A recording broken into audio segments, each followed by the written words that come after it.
Hey guys, I'm back with another reaction video. Today we'll be reacting to Peeb's You're Not Crazy, video game characters look like abominations.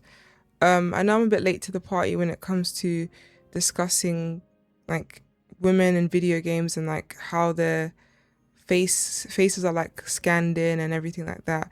I just wanted to talk about it, and this video seems cool, so let's react to it, okay? Also, if you want to, please subscribe to Peeb's channel and subscribe to my channel as well if you'd like. Okay, let's start. I've seen plenty of people in the comments talk about how characters, particularly female characters, in modern video games are absolutely hideous. So, okay. So if we use Laufey as an example, it's to me, it's not that she's ugly, it's that she like looks uncanny. You know, like something looks off. And one thing I thought about was, technically she's meant to be dead, right? Or she's in the afterlife. So I'm assuming that as she passed away, like this was kind of how her skin looked, or, you know, it didn't look in the best condition because she died. And we don't know what she died of. Like, I don't think they ever explained in the game lore what she died of, but obviously she was ill. So, you know, her skin and her face looking a bit off could be explained that way. But at the same time, it, like, when it comes to video games, like, look at Kratos, like, he looks good. Atreus, the face looks fine. Like, most characters look good, but Laufey, something just looks off, you know? I'm not going to sit here and say she's ugly, because I don't think she looks ugly, but she looks uncanny. Something looks off. There's women that, like, average women that look like this, but at the same time, she is, I think she's about over 100 years old, because I remember I googled it. So it's also that she's older, well, I guess just old as well. So the combination of her being old and her, you know, dying of something, and her skin being whatever, like not looking the best. But again, it's uncanny. Like, she could look a bit better, you know. I can see where people are coming from when they say she looks ugly or not great. But I would use the word uncanny. The rationale is that the bitter subhuman troglodytes that work at AAA. Oh my god. Wait, let me Google troglodyte. Troglodyte. Oh. Oh. What? A troglodyte is historically defined as a human who lives in a cave. Okay, defined from the Greek word for whole. Okay. Shade was thrown. Massive shade was thrown there. Okay. Game studios are intentionally making these characters ugly to subvert beauty itself. Yeah. I mean, yeah, like, Game studios are intentionally making these characters ugly to subvert beauty itself. yeah. I kind of agree with that. Like, I've seen that because there's been examples I've seen on Twitter and just across social media where you'll have the face model and then you'll have the in-game, like, you know, character. And again, it's not that, to me, it's not that they're necessarily super ugly. It's more just like something is off. Something is off, and then it makes you think like, oh, that looks weird. Like, it's the uncanny, for me, it makes me uncomfortable. It's the uncanny valley feeling, you know? And I think one of the best examples is maybe, I think Mary Jane from Spider-Man 2, because again, it's not necessarily that she's ugly, but her face, something is off. Like, something is off. I'm sorry, but something is off. It's uncanny valley. Like, how can you have the Spider-Man like face model looking good in, like, the two different face models in both games looking like okay, but then MJ like looking weirder in the second game? Like, it's just weird to me. I don't know. It's very strange. But again, I can see why people call it ugly, because sometimes the face model is not matching with the in-game version or counterpart. AAA game studios are intentionally making these characters ugly to subvert beauty itself. Honestly, yeah, that probably is it. Good lord. The more women and men play games, the more likely they were to experience body dissatisfaction. Well, this is on the Unreal Engine website. Good lord. Oh dear. Oh dear. I mean, hold characters ugly to subvert beauty itself. Hold on. Honestly, yeah, that probably is it. The more women and men play games, on. Beauty Hold on, itself. sorry. Honestly, yeah, that Neil Druckmann jump scare. probably is it. the more women and men play Okay. games, the more likely they were to experience body dissatisfaction. But why? But why? It's a video game. It's not real life. Like, I'd understand getting body dysmorphia from like maybe watching TV shows and films and, you know, like reality TV and social media, but from video games. What? Video games are not meant to represent real life like that. And who would want to play a video game where everyone's fat? No shade. Like, what? That's like if they made, you know, Wall-E, and basically they had to hire a bunch of obese actors.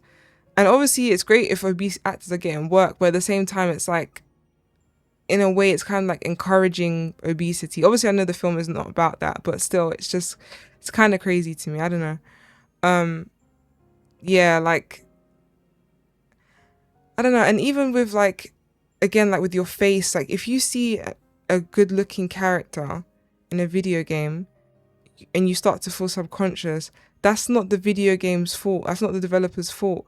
That's on you to do the work, to the inner work, or going to therapy, or whatever it is, to solve those issues. That's like, in fact, yeah, that's like when if you see a model, a male model or female model, and because they're so slim, you're saying, oh, they're encouraging body dysmorphia, that they're encouraging your body dysmorphia, or they're encouraging you to want to, you know, eat less or eat more or whatever. I don't agree with that. I think you have to take accountability and do the work, the work you need to do to solve your issues. And low self-esteem. But it's even worse than that. I think there's more to it. You look at a game from, say, 15 years ago, and you're like, yeah, those characters look decent. There's let's see. game from, say, 15 years ago. Okay. This PS3 era? And you're like, yeah, this is Max Payne 3, I think. I haven't played a single Max Payne game. There's so many games I do need to play, but my backlog is crazy. Let's see. You know, even though it's like PS3 era graphics or whatever, it still looks really good, and some of the detailing and the lighting is better than some games that are coming out today. No shade, you know? Like, it feels video gamey. It feels good. Like, it's, yeah, I like that. But some of the games coming out today, yeah, they might look, the graphics might look exceptional, but at the same time, they're missing something. They're missing something. It might be because of the lighting of the previous console like generations, but something is just off with some of the newer graphics. But yeah, this looks good. Those characters look decent. Right, hold on. You look at a game from, say, 15 years ago, and you're like, yeah, those characters. She kind of looks, I'm assuming it's a she looks uncanny valley as well, but yeah, I'm not obsessed. I'm not like a fan of the face, but at the same time, it doesn't look like, again, like I would never say like characters look ugly like that. I can understand why people might say this is ugly, but I don't necessarily see it as ugly. Just uncanny valley. Look decent. Oh, who was that? Look at a game from, say, 15 years ago, and you're like, yeah, those characters look decent. I like the detailing on him too, like the wrinkles and everything. Yeah, it's not like, to me, it doesn't seem like they just took the face model's face and just, you know, plucked it in an engine or, you know, whatever. It's like they took it, scanned it in or whatever, and then they added, they like hand drew, like they used their own like handiwork to actually add more details and nuances to the face, if that makes sense, and add maybe like their own interpretations of the face, so not just one for one, which I kind of like. There's some examples of games like Detroit Become Human that even have good looking. Yeah, even like I remember when I was a kid and this game came out, I was like, wow, it looks so good. This game and Uncharted, 4 and I think Quantum Break. Those are 3 really good examples of like games where I'm still shocked to this day how good the graphics look, you know. And I think for games like the 3 I just mentioned, because like I just think that graphics are a super important selling point of those 3 games. Obviously with Uncharted, like you have the gameplay 100%, but games like Quantum Break and Detroit Become Human, where I think choice played a big part, you have to have good graphics, in my opinion. Obviously, it doesn't have to be like the most realistic, because there's many games, choice-based games, where they don't have the best graphics in the world. But for a game like Detroit Become Human, I just feel like the graphics were a major selling point, and even replay value, arguably. But yeah, it looks so good. Like, I forgot this character's name now, but obviously, Face scans. yeah, you have like, oh, jump scare. Decent. There's some examples of games like Detroit Become Human that even have good-looking face scans. Connor, the GOAT. Yeah, like his actor / face model, like it looks really like it's close, very close, but there's still differences that don't make it too uncanny valley. Like it looks good, in my opinion, you know? Yeah. But then you look at a game now. Jump scare. Oh my god. Forspoken. Yeah, I think the actress and / face model for this character, I believe she was in the Resident Evil Netflix show, which I didn't watch because I think most Resident Evil media that isn't the games is just terrible. It's just terrible, like, because they don't capture the story, the lore, and the magic and certain, you know, gameplay elements that could be translated into movies and, you know, TV shows. It doesn't translate well, and that's a whole topic for another day. But going back to this game, Forspoken, yeah, like, what's going on? Like, they done her so dirty. Like, it's not that she's ugly. It's not that she's ugly, and it's not that the character's model is ugly. It's just that it hasn't translated well into like the game engine. Like, they could have made her look a lot better. But it's like, oh my goodness, who let this out of the lab? And also, like, the freeze frame is kind of crazy. Like, they did her dirty with the freeze frame too. Like, it's a bad angle, a bad time to pause, you know.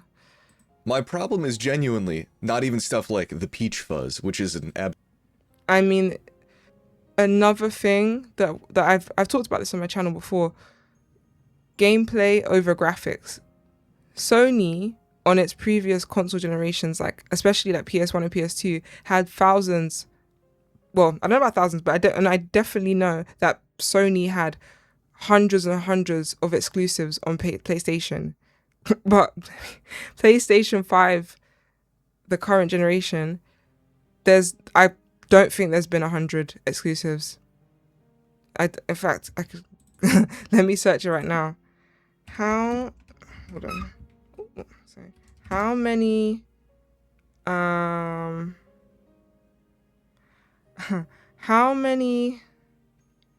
PS5 exclusives are there? Let's see, guys. There are approximately 8 to 12 true pure PS5 exclusives. And then there's 20 overall because some have been on PC. Bro, like, imagine you've got game developers and companies spending time making sure that the graphics are that good that you have the peach fuzz on characters' faces, but you won't spend that time investing in more exclusive games so that people actually want to get your console. Like, it just doesn't make sense to me. But like I was saying before, the gameplay over graphics, it's like you need more games. There's more games. And obviously I know there's so many games out there already, but not everyone is going to emulate. Not everyone's going to go back to PS1, PS2, Xbox One, Xbox 360, etc., etc. All those, you know, Nintendo, like classic Nintendo consoles. So the games that are coming out today need more focus on gameplay. I think that obviously I know that people love graphics and want good graphics, but I genuinely feel like if game developers reduce the scale and scope of their graphics and focus more on gameplay and made like addictive gameplay, like gameplay with high replay value, whilst somewhat sacrificing graphics, I feel like the gaming industry would be in a better place. Because there's only so many times you can have games that come out and the graphics are great, but the gameplay or the replay value is not there. You know? I know obviously there are a lot of people, or a big chunk of people, who play video games and don't finish them, which sucks. They just see nice graphics and somewhat decent gameplay and they're like, oh, I'm going to get it, you know? And it's sad. But long term, I don't think the gaming industry can survive on that, you know? Yeah, I don't want to waffle too much, but I'm telling you, like, the gaming industry needs to go back to how it was in like the 90s and 2000s, where they focused on graphics, but it was more on gameplay. And even like with Capcom and Resident Evil, it's like, I know the fixed camera angle games, like they might not sell as well today, but they could release, they are a rich company, they are a profit making company, they are a big company in the game industry. They could make a few side games that are fixed camera angles and release them quite quickly, because they have bigger teams, they have lots of investment, they have you know, they even have like external teams that can make stuff like that. Like, can you imagine if they made a new Resident Evil game and it was fixed camera angle, and like the budget wasn't too crazy, but they made it in a way where it's like it echoed the vibes and the gameplay of like RE1 OG or the remake or whatever, and the classic trilogy. Because they used to make video games in a year, in less than a year, because there wasn't as much focus on graphics and, you know, all the craziness that goes into making a video game. Like the simpler times, you know, there is a market for it. Like you have games like Tormented Souls, where yes, it's a small team, and yes, they are trying to echo the past with fixed camera angle survival horror games like Resident Evil, Silent Hill, etc., etc.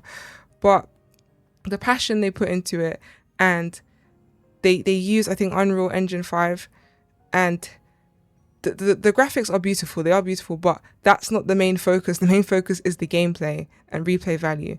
And I would love it if the big dogs like Capcom and Konami and whatever, and even in other indie developers would make more fixed camera angle games, because there is a market for them.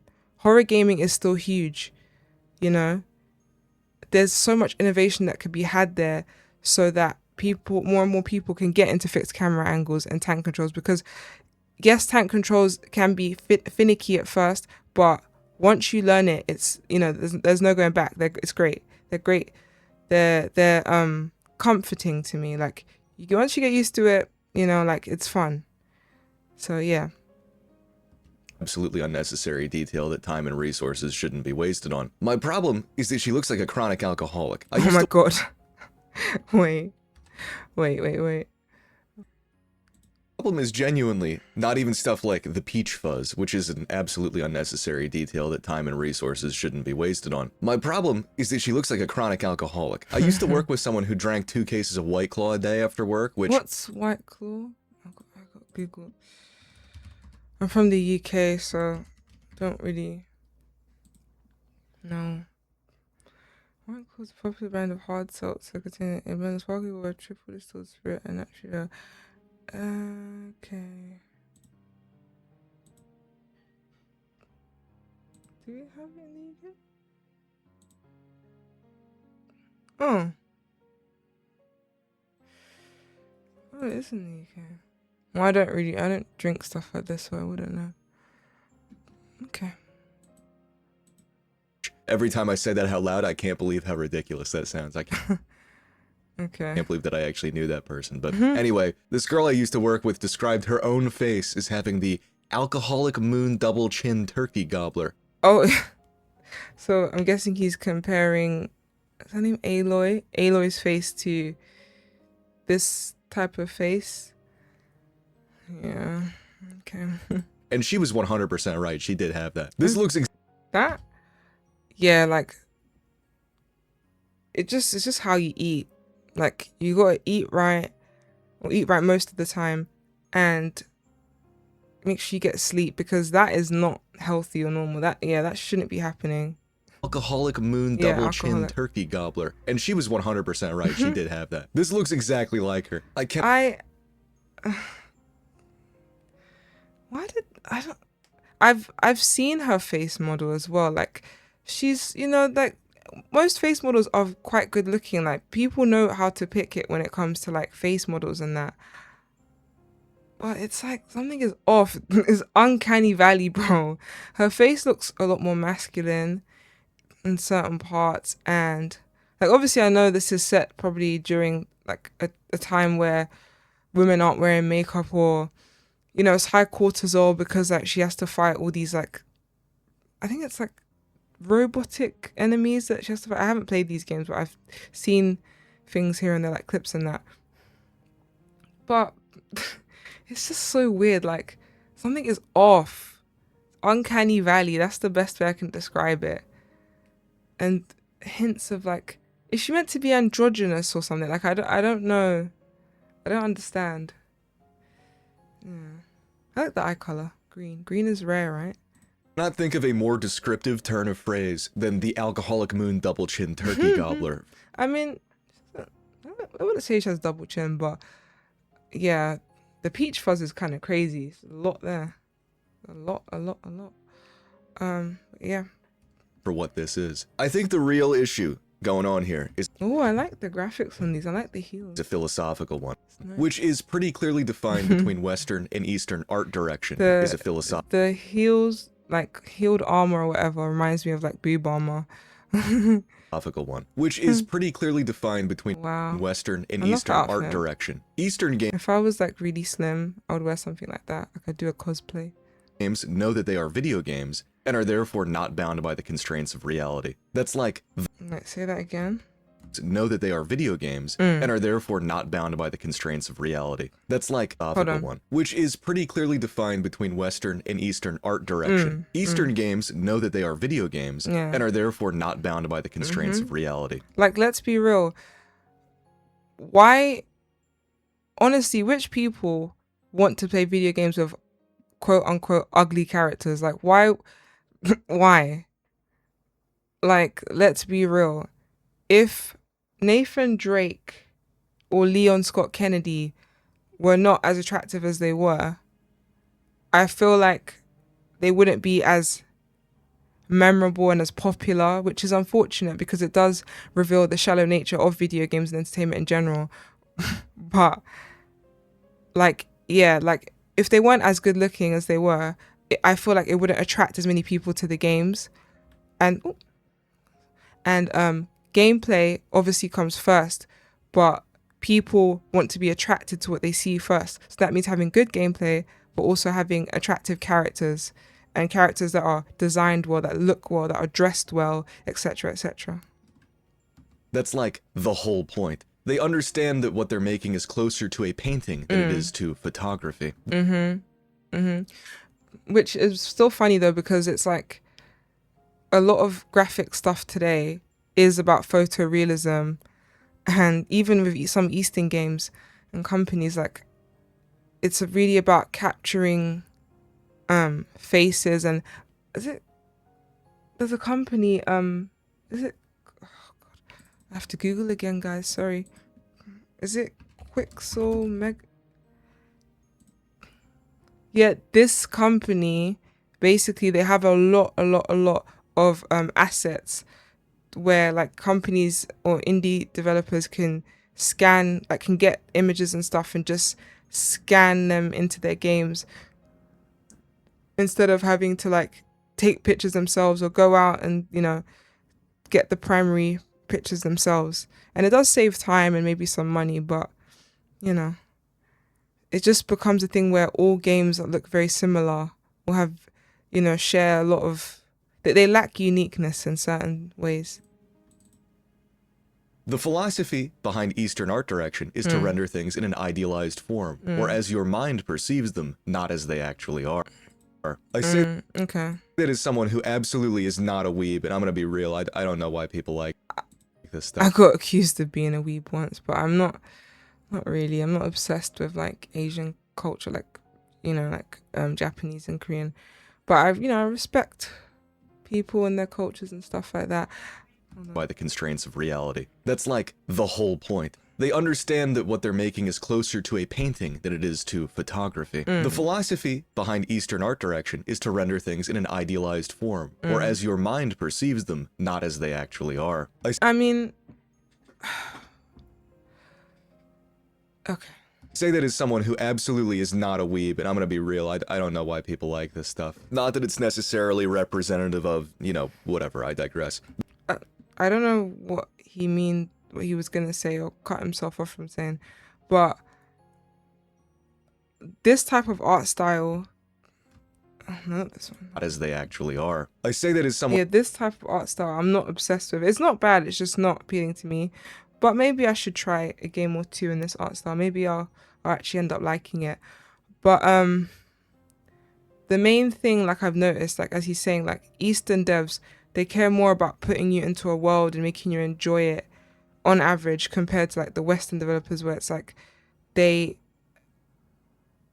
want a lot of realism. And I get it, because I think the way movies and TV shows have influenced video games, yeah, is a big part of why like Western developers have the philosophies that they do. And then you even see that with like when video games get like movie adaptations or TV show adaptations, they're still trying to have that realism. And it's like, I understand it and I respect it at times, but I love the Eastern developers' approach to it, you know. And I wish that, like, I hope that in the future, as Western developers have influenced Eastern developers, that Eastern developers start to influence Western developers more and more and more. Because I feel like more often than not, Eastern developers are doing it right. They're very focused on the gameplay. I kind of wish that graphics, like the companies in the East that are still focused on like super high fidelity graphics, that they ease off it a bit and like be the ones who say, you know what guys, even though graphics are important, let's focus like most of the attention on gameplay. Let's reduce the time you spend on graphics, because I don't understand why graphics are like I've heard that it's like graphics, or today's graphics video games are really expensive, especially for AAA. And I just think 15-20 years ago, yes, graphics weren't the best, but they were fine for what they were, and gameplay was the priority. And companies were doing well. Like PlayStation 2 was doing well, like another highest selling console, whatever, was doing well. People were buying games. There was many exclusives. But as we've progressed and as time has gone on and graphics have evolved for better or worse, it's just like the gameplay has reduced. The gameplay focus has reduced, and the replay value is not there for a lot of games, in my opinion. Yeah. One who absolutely is not a weeb, and I'm gonna be real, I don't know why people like this stuff. Not that it's necessarily representative of, you know, whatever, I digress. Then you have Western games that are all about being realistic and cinematic. Yeah. Basically. Yeah. That's what it is. A lot of them, it's just like a lot of story-driven games. And I don't think there's anything wrong with having a story-driven game, because you have like Uncharted, you have, I guess, The Last of Us. You have many games that are story-driven, and people enjoy them for what they are. The video game version of Oscar bait. Yeah. Because I actually heard that, I don't know if this is true, but I heard that a lot of video game writers are people that wanted to be film writers or TV show writers, but didn't get in or weren't very successful. And that sucks, because it's like, no shade to these people, but it explains why some stories for video games these days aren't that great or aren't that memorable. Like, you didn't make it over there, and like maybe I'm gonna assume because your writing wasn't that great, and then you've come over to the video game industry and making subpar stuff too. Like, it's just not great. Like, video game companies should be hiring the best writers, or at least very good writers. my opinion, is an excuse for replacing. And obviously you can give people a chance, but there's only so many chances you can give people when there's certain video game stories that are coming out that are lackluster. Genuine artistic talent with technology. Probably because genuine artistic talent is for replacing genuine artistic talent with technology. He reminds me of I think the captain guy from Aliens 2, like I think he was one of the bosses in the military squad. Yeah, I love Aliens, the second one. I love Aliens, basically Alien and Aliens, those two movies are the only ones that exist to me in the Alien franchise. And maybe Alien versus Predator, but yeah. When I found out that they killed off Newt and Hicks in Aliens 3, I stopped watching. I stopped watching immediately. I was like, no. I was invested because I thought Hicks and Ripley were going to be together and they were going to adopt Newt, and they didn't. Right, sorry for the weird tangent. Let's go back. Okay. Like this stuff. Not that it's necessarily representative of, whatever, I digress. Then you have Western games that are all about being realistic and cinematic. Basically the video game version of Oscar bait. Which in my opinion is an excuse for replacing genuine artistic talent with technology. Probably because genuine artistic talent is hard to replicate, and technology just costs money. It's true, like, that's why I keep saying, it doesn't matter how good your graphics are. Yes, it will attract people, but the gameplay needs to be as good, if not better, so that you can have a loyal fan base of fans that want you to make more games, like, so that you have people who finish the games, hopefully. Yeah. Don't want to waffle too much. This Metal Gear Solid 5, like when they were making it, is that Hideo Kojima? Okay.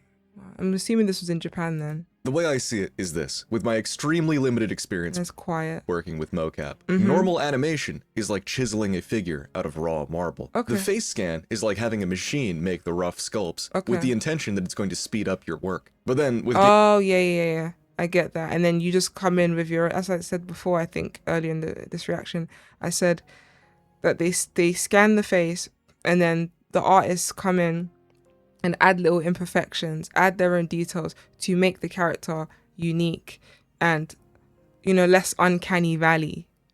Because it's so uncanny valley when you have these like face models scanned in, but it doesn't match the vibe, the environment of the game engine or, the game's environments itself. You have to add certain details to make it more gamey, to make it blend in more, if that makes sense.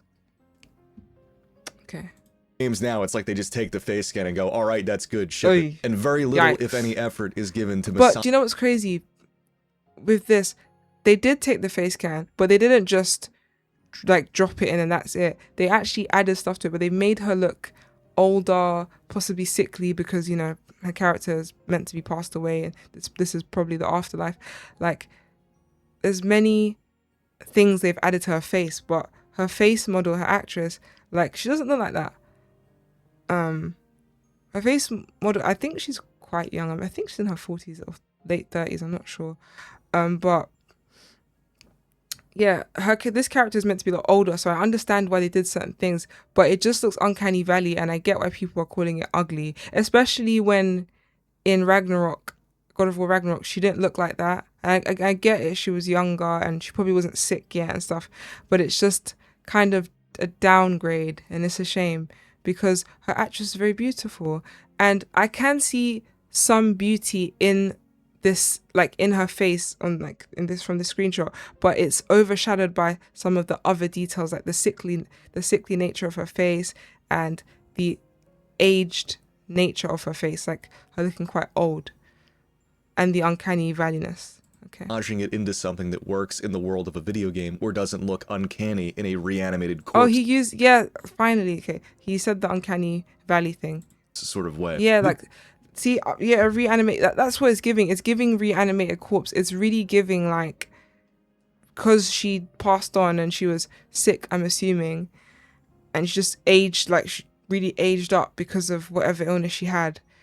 And I don't know how long she's been, like, passed on now, because I don't think they've let us know how long. she's been gone for now in terms of like whenever this is set. But yeah, like her face has aged a lot since Ragnarok.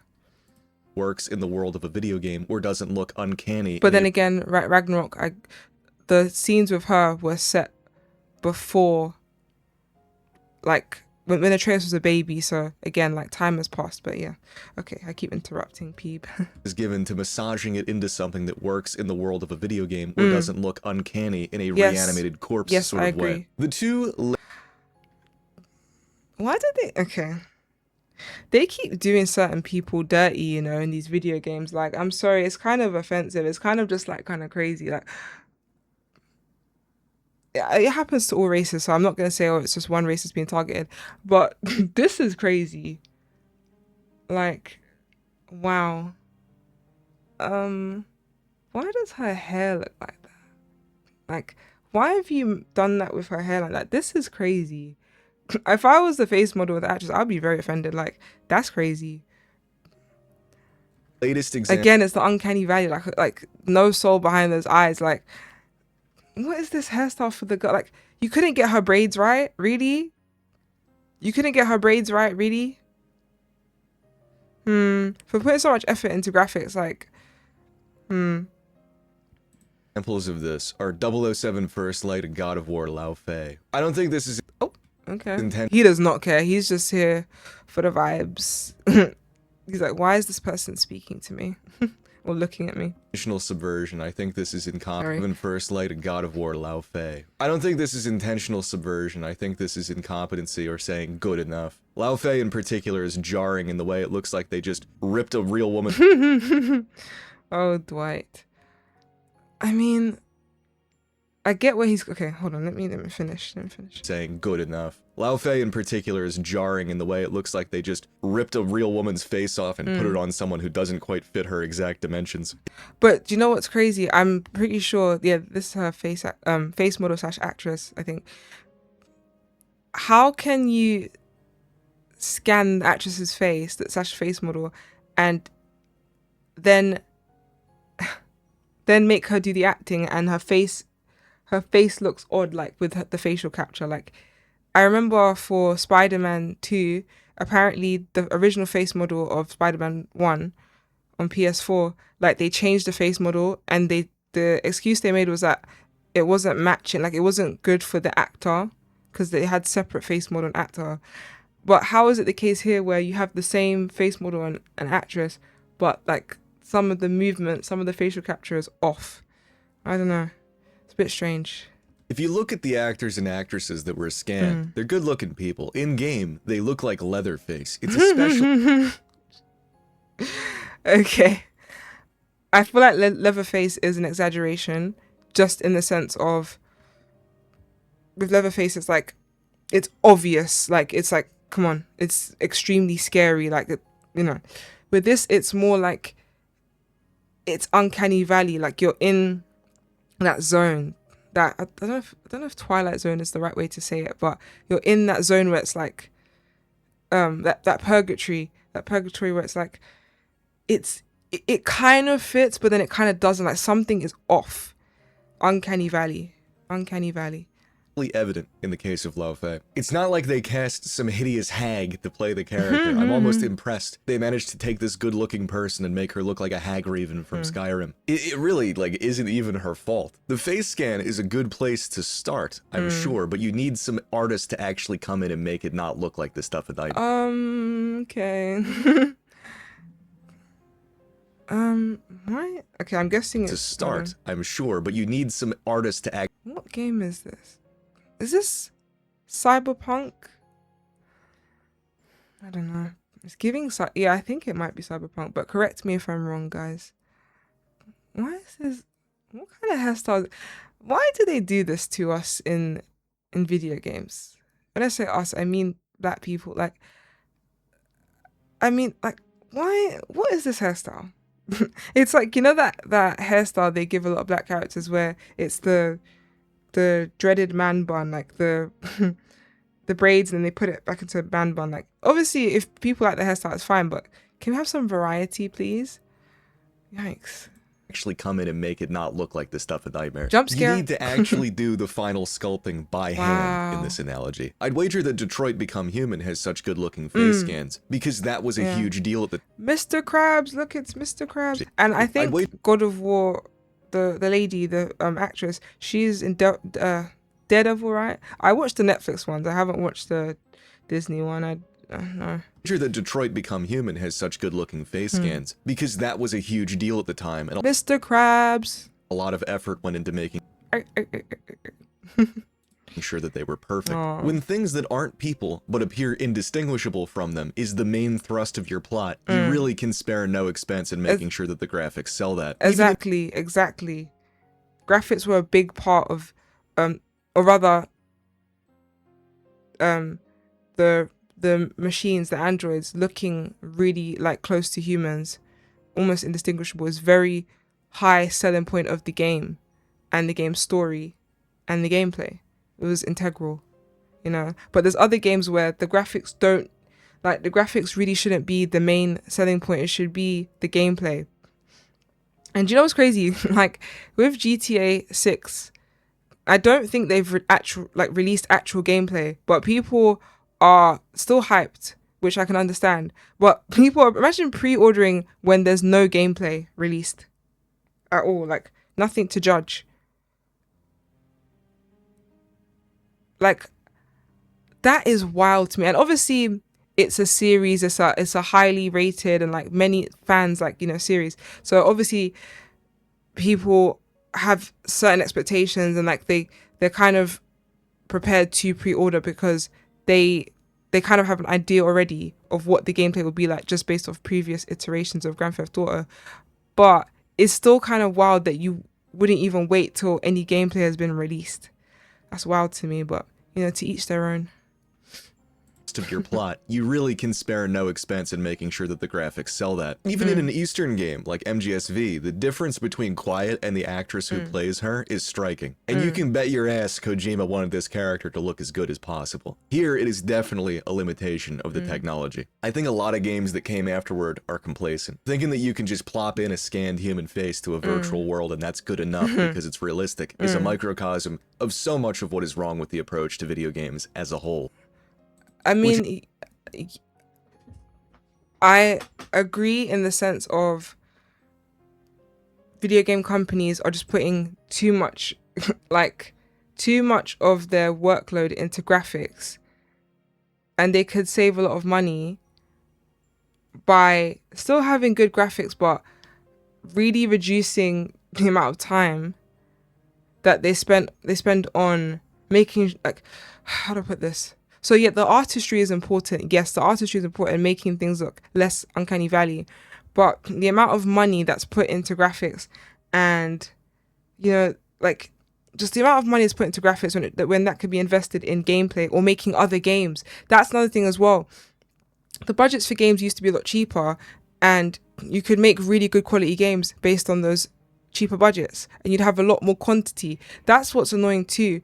Like, I really do feel like these big companies, even if they had to employ a separate team or whatever, they could make smaller scale games with extremely good gameplay, like really replay value, like games, high replay value games with not the best graphics and more like just a strong art style, you know?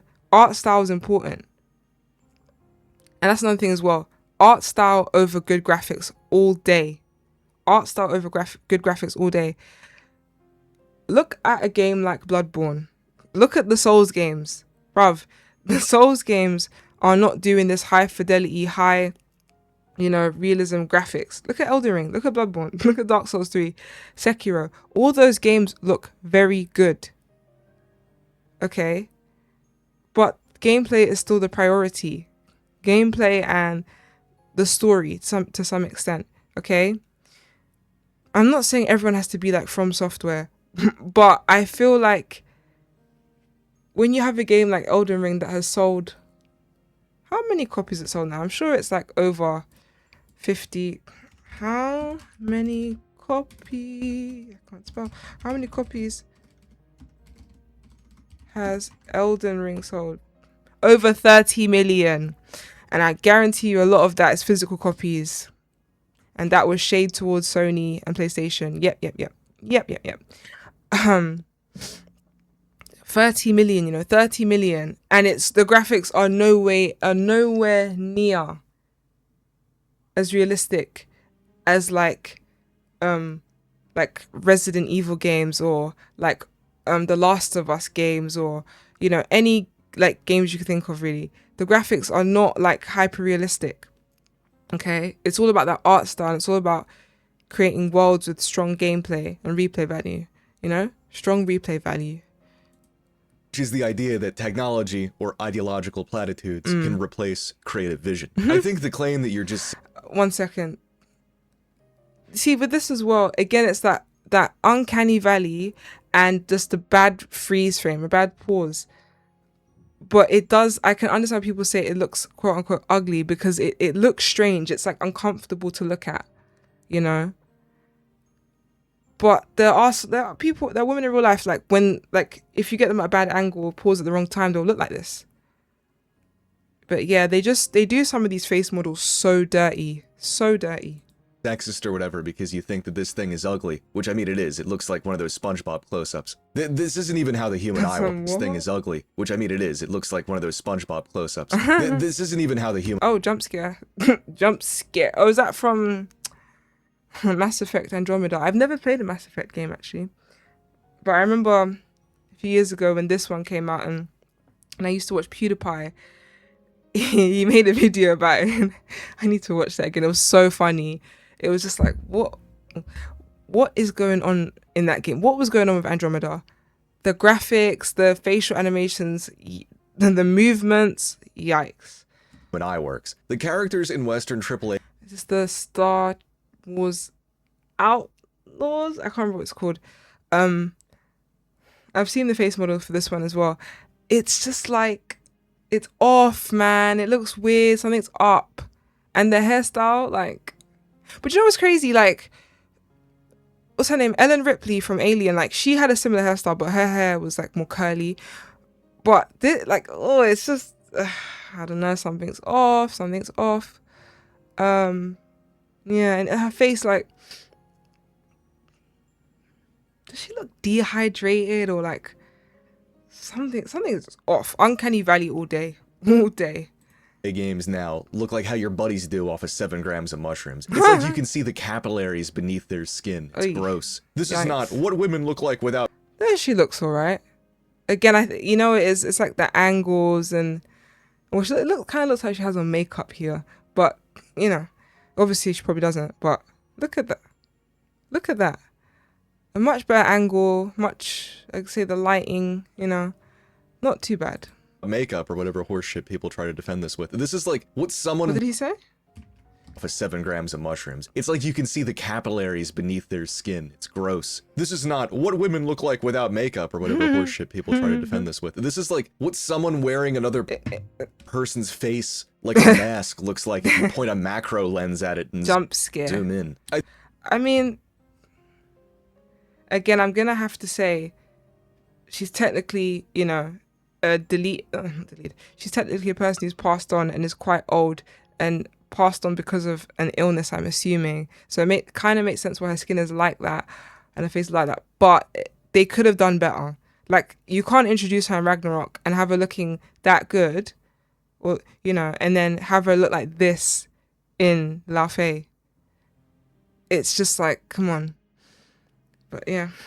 Person's face like a mask looks like if you point a macro lens at it and zoom in. I think these reaction videos are so long for me because I always end up waffling and just talking for like over an hour. Sorry guys, it's not intentional, it's just how I am. Oh, belly's rumbling. I think the people crying bigotry over that is really just them running cover for the fact that they suck at their job and their approach is philosophically incompatible with creating anything good. I mean... Yeah.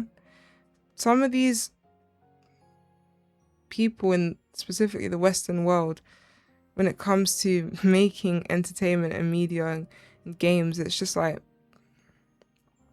some of them want to be subversive, some of them just want to attack, and some of them just want to destroy what fans help make really great and, you know, popular, you know? And it's just like, why do you have to put your ideology? And this is the thing as well. I just feel like if it was a case where anyone of any political ideology, anyone of any, I can't talk today, anyone of any political persuasion, if like there wasn't a bias in the Western world when it came to political sides and leanings in the entertainment industry, and they just let people from all sides make games, and if they were tasteful about how they put their ideology in and respectful in the sense of, okay, I have my ideology, but I'm also going to put in opposing ideologies that question my ideology, and it brings about less echo chamberness and more like discussion and debate, you know? So for example, if you made if like, let's say a right leaning person in the video game industry, which, you know, it's hard to come by, let's say they made a video game and the topic was, what's a good topic right now? Let's say the topic was about immigration and borders, right? If the game is just preaching to you and subverting and saying, oh, you know, like just constant pushing a message, constant pushing of their ideology and their message, that's not entertaining. That's not, you know, what we're here for. You would need to have opposing opinions in that game story, you know. You can't just keep pushing these ideologies that only show one side, that don't promote debate, okay?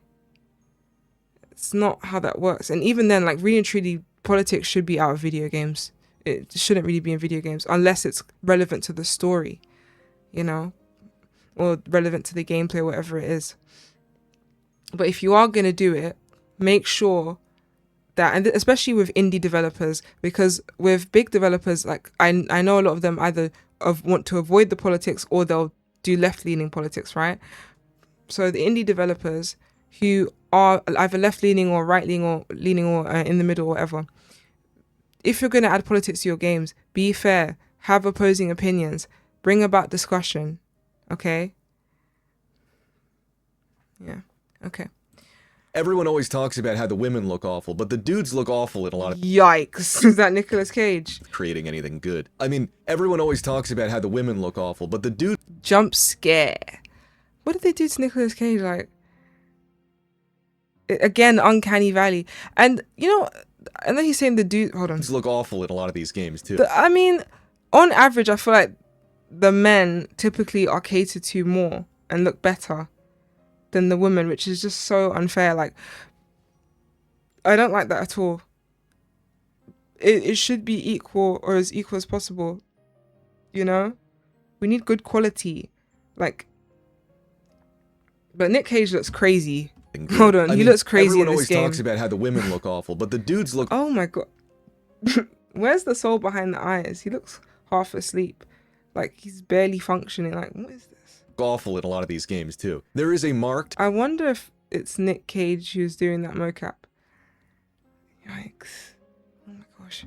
...noticeable decline in the new-ish... Look awful in a lot of these games, too. There is a marked, noticeable decline in the new-ish Call of Duty games. Now they can't even render Nicolas Cage, legendary star of Bad Lieutenant, Port of Call, New Orleans, as directed by Werner Herzog. Okay, one sec. Is that Exhibit? Again. What? Oh my god, is that Exhibit? Here, the rapper and the guy from Pimp My Ride. Oh my god, long time no see. I was gonna say something. Oh yeah, that's it. I've never played Call of Duty. There's so many. I don't know how I call myself a gamer. Like, there's so many games I haven't played. Wow, this. Yeah, he looks Lieutenant, off. Port of Call, New Orleans. Uncanny valley. Wow, the arms look good though. The body is bodying, you know, the waist is snatched. It looks good. Is directed by Werner Herzog. Shoot him again. What? Fool. His soul's still dancing. Damn. In Modern Warfare 2019, Price looks like a human. In Modern Warfare 3, this dude looks like a mannequin. If I woke up tomorrow and my skin looked like this, I'd go to the... hospital. Bro looks like He looks orange, like Senor Trump. He does, but it's like, I don't know. Maybe it's just the lighting. Again, like, even with that, like, a lot of the pictures of Senor Trump and, you know, so just people in general who look a bit orange, a lot of it I feel like is just bad lighting and just bad tan. You know, like, because, hold on. in Modern Warfare Okay, look at his skin, and it's nighttime and the lighting and everything. Okay. 2019, Price looks like a human. In Modern Warfare Something's off with the skin color. Is it bad tan, bad lighting? I don't know. 3, this dude looks like a mannequin. If I woke up tomorrow and my skin looked like this, I'd go to the hospital. Bro looks like he's secreting. Part of me wants to Secreting what? Eesh. Is that ghost? say that you're giving them too much Hold on. I'd go to the hospital. Bro looks like he's secreting. Part of me wants to say that you're giving them too much credit for saying that this is intentional and not just another node in a pattern of gross incompetency evident in the fundamental decisions that go into these games. It is gross incompetence as well. That looks like the guy from Walking Dead, Daryl Dixon's brother, but I'm not sure. I think there was a movie I was watching the other day. I think it's called Mississippi Burning. It's like from the 80s. And he was in it, I think. Assuming that's him. I don't know his real name. What was I gonna say? Go back.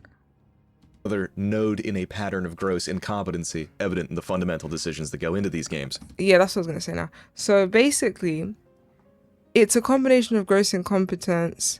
I know some people say DEI, and I can completely understand why.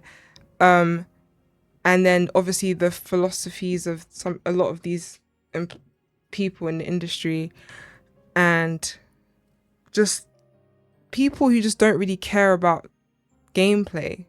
Like, they just care about the graphics and just, you know, like, making the game look good enough to attract people to buy it or pre-order, but not good enough for people to finish it and create fans and, you know,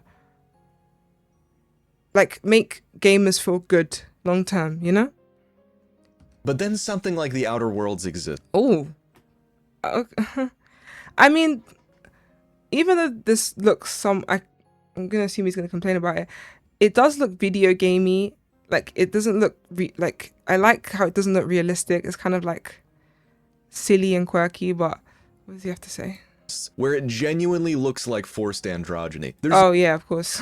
no sexual dimorphism to these characters in any way, and it really just looks like the female characters are male bipeds with makeup on. The only way this can be explained to me is ideological. It looks so awful, and it doesn't look realistic. It is the worst of both worlds. Yeah, That I can understand that. would have been a better title for those games. The best of both worlds instead of the Outer Worlds. The worst of both worlds. It's the jank of a Bethesda RPG combined with the obnoxious ideological browbeating of BioShock.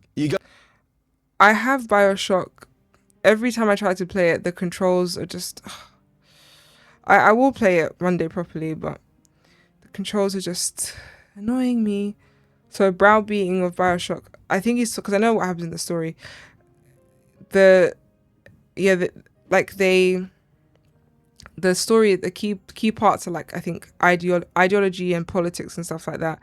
But I think the way they did it, like the developers of those games, was somewhat tasteful. But I have to play the game for myself and, like, experience the story and have better judgment there. Bethesda RPG. Hold on. A better title for those games. The worst of both worlds. It's the jank of a Bethesda RPG combined with the obnoxious... The jank of a Bethesda.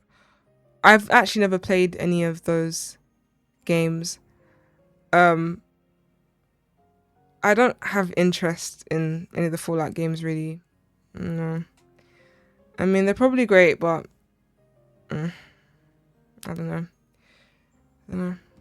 Ideological browbeating of BioShock. You go in thinking, man, this game was made by the guys who made Fallout New Vegas and KOTOR 2. I don't like it when people say, oh, made by the same people who made this game or that movie or that TV show or that product.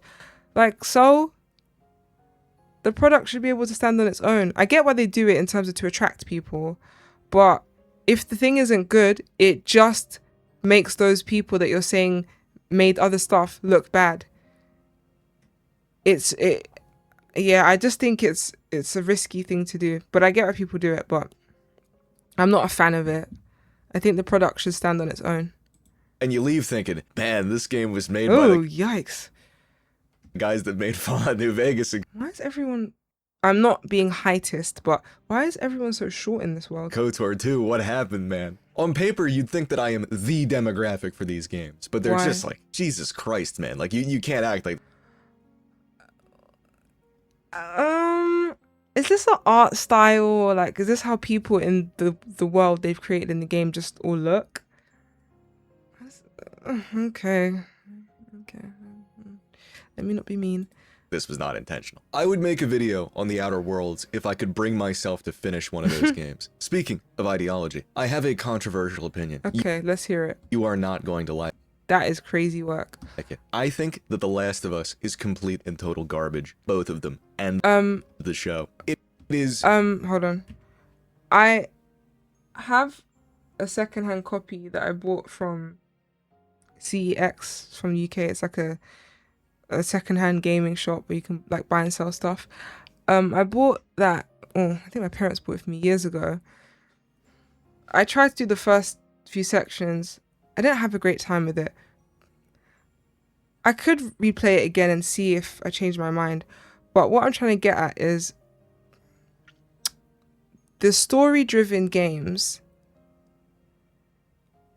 for me, if you like them, you like them. And if you don't, you don't. Like, the in-between, I don't know if there's really an in-between.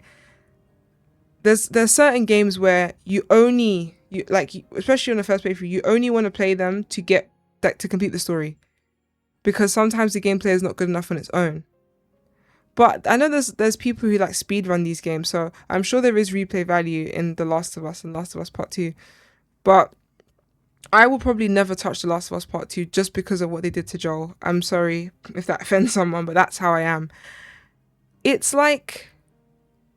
Do you know... Okay, I think the equivalent, this just came to my mind, is like if with Kratos in God of War Ragnarok, if they killed him off, because I think the best example would be if Kratos was deleted by this random character that no one's met before because he deleted that random person character's like father or whatever, and we're just meant to accept that, and then we have to play as Atreus, and let's say Atreus like gets all of Kratos' abilities are very similar, like how Ellie is similar to Joel. It's still not good enough. Like, no, you can't advertise a game and say, like make it seem like Joel is going to be, the main character just to kill him off. If they did that with Ragnarok and Kratos, people would complain. Joel should still be alive, but that's a topic again for another day. If there's many, I'm sure there's many people that like The Last of Us 2 for its The Last of Us and Last of Us Part 2 for its gameplay, and I respect that. I can understand, but I can also understand people who don't find it very engaging. That The Last of Us is complete and total garbage. Both of them. I wouldn't say it's garbage, but to each their own. He has very nice arms, forearms. You love the veins. And the show. It is Cormac McCarthy's The Road. Okay. Combined with 28 Weeks Later. I've seen parts of the first two 28, whatever series of films. Not days, weeks. But worse than either in every conceivable way. I know I drove a lot of people crazy when I said I enjoyed the Fallout show, but that's... I can't say anything about that because I haven't played the games and I don't know if I ever will. But I've heard things like I've heard like there's a group of people that really love it, and there's another group where it's like this is not it's not matching the games, like it's just and that's exactly how I feel about the Resident Evil non-game media. It's not matching the lore. How hard is it to make a Resident Evil movie or even TV show that literally tells you the story of RE1 and possibly RE0. Like, why is it so hard for these Western movie companies? At this point, get Capcom in Japan, get like Japanese people to play the characters and just film it there, because I'm pretty sure they will be faithful to the source material more than the Western companies have. Because it's ridiculous. You can't tell me you've had a 30-year franchise and we still haven't gotten a good movie installation or TV show installation of Resident Evil 1 story. Like, that is so disrespectful. That is so disrespectful to me. But I digress. Because I enjoyed watching it with my friends, drinking beer and screaming at the TV and repeatedly saying, no, you can't do that. It was a spectacle. I enjoyed 007 First Light because I think it was a decent Bond story. I haven't played this game. I don't really know much about it. I've seen reviews on it, but it's not my kind of game. I know it's made by the Hitman people, but I haven't played those games either. Yeah. I'm a real gamer, guys. Real gamer girl here. But The Last of Us, in general, is completely derivative. It has nothing new to say or do. I think just because it has nothing new to say or do doesn't mean it's a bad game. And I think that there are a lot of games out there that are very similar to each other that... Okay, I'll give an example. Resident Evil 9 Requiem came out this year, right? And there's a lot of people that praise and say, oh, it's their favorite, it's the best one. I disagree. I'm not going to sit here and say the game is trash. I know there are some people who think the game is trash, and I can understand where they're coming from. But my problem with Requiem is that it's just more of the same, especially the second half. You can't tell me that the second half of Requiem is better than Resident Evil 4. Remake or original. You can't tell me the second half of Requiem is better than Resident Evil 1. You can't tell me the second half of Requiem is better than the horror vibes of RE7. Like, you can't tell me... Like, even the first half. I do like the first half. But, again, it's like... RE9 is nothing crazy to me. It's nothing crazy. Like, you're telling me it's a 30-year franchise and this is the best you had. And I know they had like a turbulent development cycle and the game was meant to be online and a bunch of other stuff. But come on. And even in my review of RE9, like, I titled it not bad, not great, just fine. Because it's fine.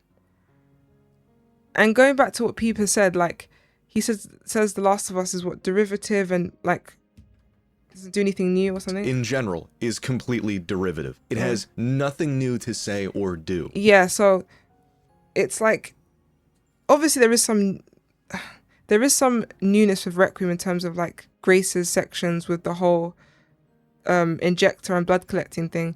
But it's nothing groundbreaking in my opinion. Like, it's quite simple. It's like, you know, and then I'm assuming with The Last of Us, like, it's just, you know, gunplay and crafting and stuff like that. It's nothing crazy, but people hype it up. And a phrase, I haven't coined this phrase because I'm sure other people have said it, but I feel like in today's world, people hype up mid. That's the best way to describe the 21st century. Hyping up mid, especially in today's current world.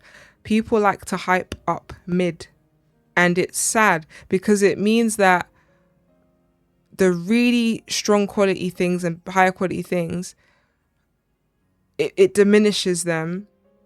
You know, it diminishes them because if people will say The Last of Us Part 1 and 2 are masterpieces of gameplay and RE9 is like the best Resident Evil game, what does that make games with extreme replay value, like really good replay value, like for example RE4, OG or remake? What? Like, come on, like ugh. I don't know, man, it's just frustrating. And here I am waffling again. Oh dear, this video is going to be over an hour. At this point, I might as well join. What's that? You know that efap. You know, with Mauler and Rags and Fringy and I think Little Platoon, all those guys and girls. They will like watch a trailer and like expand. Okay, be careful with my words. They'll watch a trailer and like turn like a 3 or 4 minute trailer into like 5 hours or something like that. I don't know. You know, everyframeapause podcast. They they will really stretch out a video. So yeah, I feel like I'm turning into that. But I feel like I'm too shy to go on that show because I just, yeah, I'm very shy. And I just, because of my situation, it's like it'd be hard for me to be in a live stream for hours and hours and hours.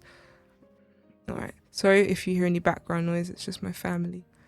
Because the upper echelons of the games industry are comprised of people who don't read books. Hell, they probably don't even eat food. Ooh. They have their Shade. minds completely blown every time someone regurgitates the plot of a classic to them. You know, it's like Spec Ops The Line. what happened with Spec Ops The Line. As a consequence of that fact, we have had to endure people Joel Miller. Face card never declines. glazing The Last of Us for the past 13 years. Yeah. Oh, jump scare. Jump scare. As a consequence of that fact, we have had to endure people glazing The Last of Us for the past 13 years.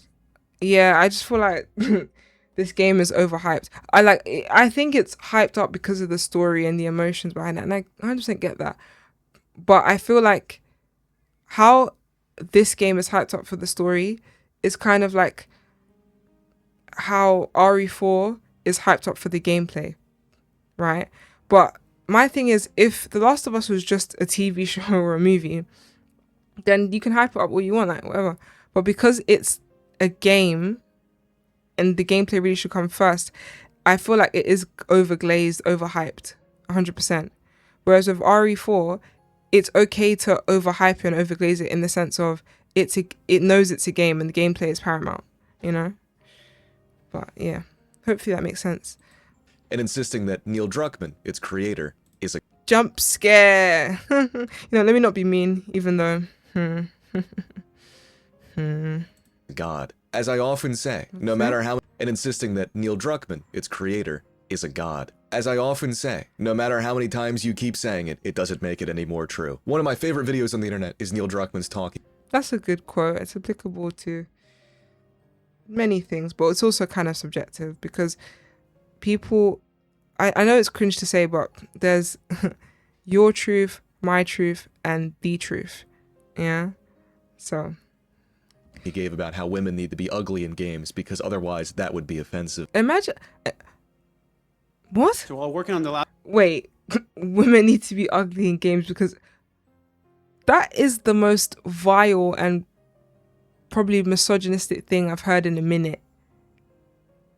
That's wow. Can you imagine if they said, oh, men need to be ugly in video games. Men can't be muscular or whatever, you know. And basically they have, because earlier in the video, like there's a woman from Unreal Engine saying, oh, people get body dysmorphia. And by people, I'm assuming she means men and women. This is crazy. Wow. Last of Us, I had this secret agenda that Oh! Oh!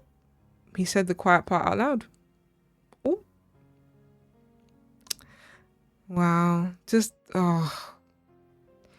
Why can't video games just be video games? Like, come on. becoming less and less secret the more I talk about this stuff. More specifically, I'm talking about Look at the baddies. Look. Look at the bodies, okay? Every single waist is snatched. Body goals, okay? Obviously, you don't have to be as slim as them. And, like, you know, women, please go gym and, like, you know, work out, be strong, eat healthily. Men too, of course. But women, please don't be afraid to actually try to build muscle, you know, because we lose our muscle as we get, the older we get. And it's just, you know, is it osteoporosis? Like, our bones get weaker and stuff. So please do not be afraid to go to the gym. And I should take my own advice, but I'm very shy when it comes to the gym and stuff. But, you know, women, we need to be strong, get stronger. You don't have to be a skeleton, you know, you don't have to just be skinny. You can be slim and fit. our female characters. And whether we want to admit it or not, these are role models. Uh,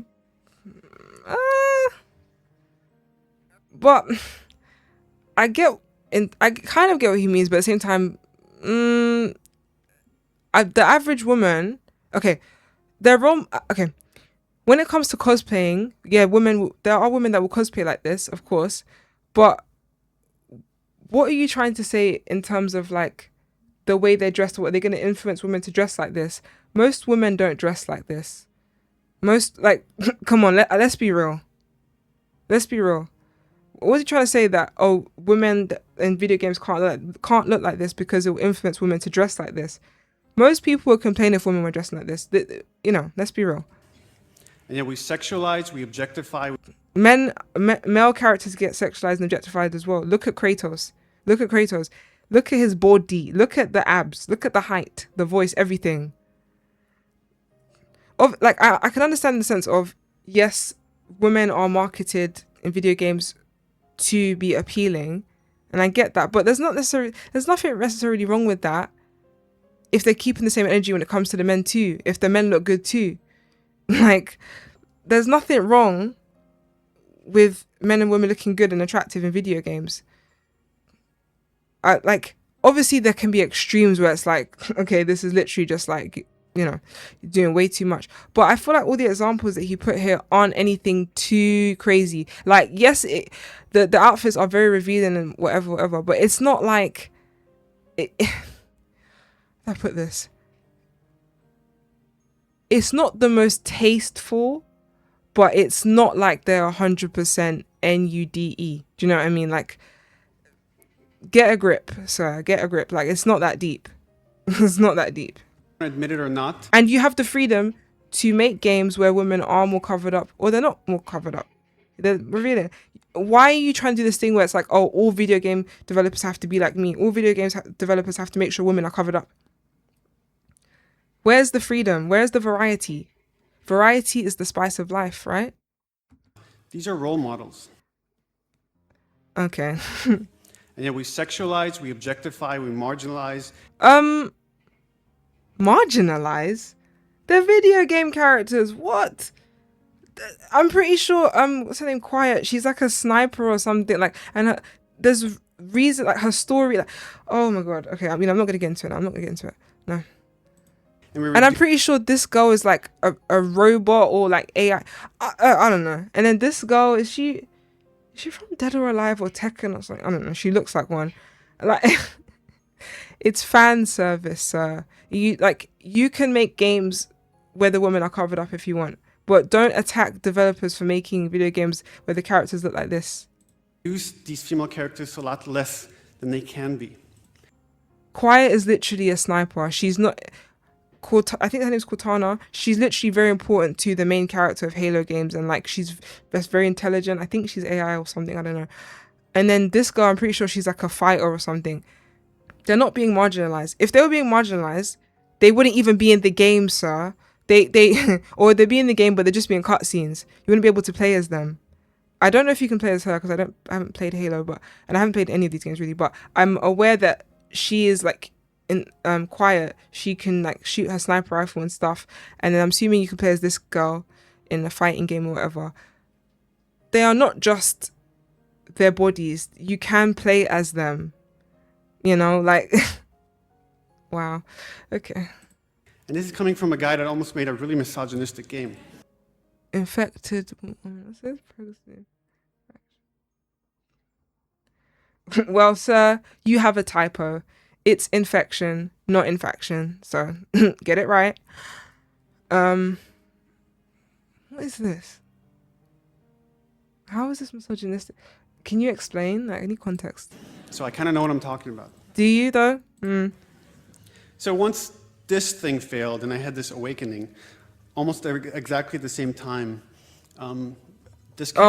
jump scare. Hold on. This thing failed and I had this awakening, almost exactly at the same time. Look at trash. I don't want to be rude to people. I want to be respectful. But this woman has caused a lot of problems in video games. Her and there's another woman as well, I think. There's all this Gamergate stuff in it. I was too young to be aware of what was going on when it was happening. But, bruv, you can have video game characters, female video game characters that look like this, or you can make video game characters that are covered up. You have the option. But to sit there and say, no, like, the women shouldn't have any, like, revealing outfits or any, you know, sexualized outfits is dumb. And shows you don't understand male gamers. Like, oh my God. Like, imagine, oh my God.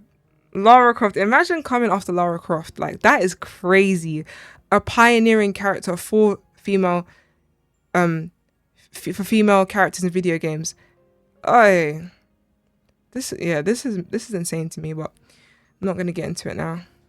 But yeah, if people could educate me about Gamergate and stuff, because I was too young when it happened, but I've heard horrible things about this woman and just the impact of it and how it negatively affected female characters in video games and stuff in media.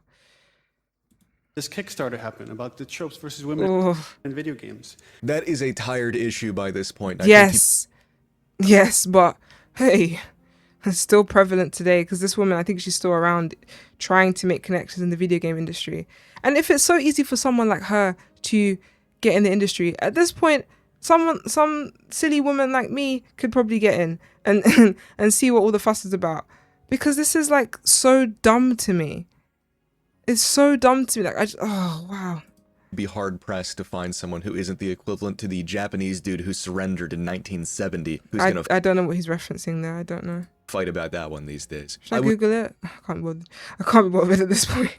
Would almost be able to see where they are coming from, aside from the fact that I've actually met women in my life. Exactly. Yeah. It's pretty obvious that a dude that looks like this, hell yeah, in terms of how we view ourselves, is basic. 1 second, hold on. Yeah, as a woman, it's like common sense. Yes, the outfits some of them are crazy revealing, but it's like that's not causing, in my opinion, that's not causing women to go through struggle. What would cause women to go through struggle is if we were never in video games, if they didn't put us in video games. What is causing the struggle is if there's no variety. So, as I said before, you can have female characters that are covered up, or you can have characters that aren't covered up, or you can have other options where it's like you have some outfits that are less revealing, that are more covered up, and outfits that are less revealing, okay? There's variety, there's options. But if she's just talking about, just taking away the option and only having them covered up and, you know, saying, they're more than their bodies or whatever. Okay, is Kratos more than his body? Is Leon Scott Kennedy more than his body? Is Nathan Drake more than his body? Yeah. Let me think. Who else? There's so many. I can't get into it now, but like, there's so many male characters. Obviously, I know they're not sexualized on the scale as female characters, but men and women do not have to be equal in everything. Like this was, I think that channel was Feminist Frequency. Like, I'm sorry, but feminists and women in general need to realize that men and women don't need to be equal in everything. And I'll give you a perfect example. You know how there's that phrase, women belong in the kitchen? Women will hate that phrase, right? And some men will hate that phrase. But if you look at professional kitchens, there's a lot of men in that kitchen. There's a lot of men that are chefs, right? It's not equal. That from what I've heard, that it's not equal. That men are doing better in chef roles typically. There are more successful. There are more male successful chefs than female successful chefs, if I'm remembering correctly. Where's the feminism there? Where is the women belong in the kitchen too, like, you know, doing chef stuff? Where is that? You want to be equal, right? You want equal representation or whatever. There's certain things that women don't fight for that you would think they would fight for because they're feminists. Like, it just doesn't make sense to me. It's very hypocritical. But yeah. It's pretty obvious that a dude that looks like this, in terms of how we view ourselves, is... I don't want to say perfection because I don't want to, you know, make men or anyone feel, you know, bad about themselves. But, and obviously this is the extreme example and it's like a made up character, but he looks amazing. Is basically... He looks like he could delete me, actually, which is kind of scary. The equivalent level of attractiveness as a girl that looks like this. Well, I guess, I don't know. Why does the sword look like that? Well, it depends because obviously, this guy is like very big, right? Very big and muscly. This girl, her waist is snatched, of course, but her chest size and her rear size, her derriere, you know, that is up for debate when it comes to men, right? Because I know some of them like smaller sized women in terms of certain areas, and some men like bigger sized, you know, bosoms and behinds. But yeah. This brings me back to what I Jump scare. Actually, I don't want to be mean to him. I don't want to be mean to anyone, but some people just give me jump scares. think is the real driving force. I don't want to be mean. Yeah. Okay. Full of attractiveness as a girl that looks like this. This brings me back to what I think is the real driving force behind all of this, even the ideological shit. It's that video games need to stop trying so hard to be art or to fit into some previously established mold of what that means. It's constant Oscar bait or virtue signaling, you know? Yes. Oh my god, yes. Especially with, I guess, The Last of Us, yeah, but many other games, like, yes. It's like, stop. Just make a really good game. Focus on the gameplay 100%. Yes. Obviously, we love great stories, but the story doesn't have to be anything crazy. Focus on really good gameplay, please. You're just screaming, look at me. The gaming industry won't last. The gaming industry won't last. The gameplay needs to be exquisite. The high replay value. And if you wanted to have, like, you know, the Sony, PlayStation, really strong stories, be original, come up with something new, and have really good quality writing, and please don't be subversive. And I know I'm asking for like the world here because, you know, it's the gaming industry and you know how it is in the Western world, but the gaming industry is not going to last. It's not, especially with what's going on with Sony right now and the physical disc thing. Like, it's crazy. And God bless people, because I've seen so many videos of people showing off their collections and stuff. Like, there's a few people where it's like they're really emotional about it, and you know, like they have games like, I saw this one, I've seen a few creators actually talking about Rule of Rose. Yeah, Rule of Rose. Can I not talk today? Rule of Rose. It's a survival horror game, right? And it's very rare, like very rare to come by. It's very expensive, and it's like, can you imagine if like those, how do I explain it? Can you imagine, if emulation wasn't around and all we had was those physical copies?